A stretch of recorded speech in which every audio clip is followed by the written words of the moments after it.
essentially the combination of those two funds, which is the modern portfolio theory, which, as you can see, 30-year average, it's incredibly low, 3.5%.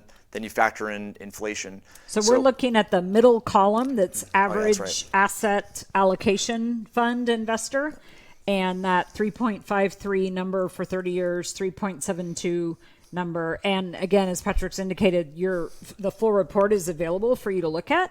But I just want to drive this home.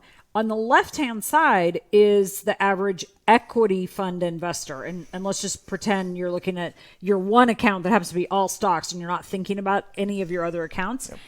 Average return, 10%, 9.18%, going down the list, 9.78%. Average investment return.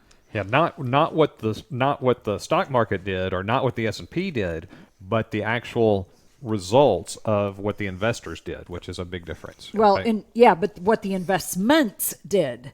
The middle column, correct me if I'm that's a combination with the bonds. Okay, understood.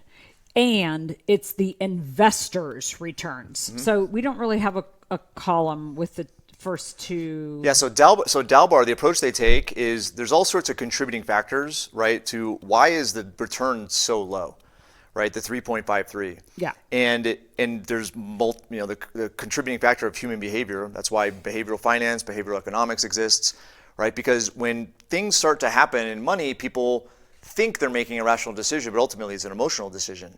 And it's the reason why people, buy high and sell low, right? Which is supposed to be the other way around. But it's also because of this kind of mix of assets. When you look at the bond market and bond returns, you look at the equity markets, and when you combine them, according to modern portfolio theory, what assumably would be non-correlation has become correlation.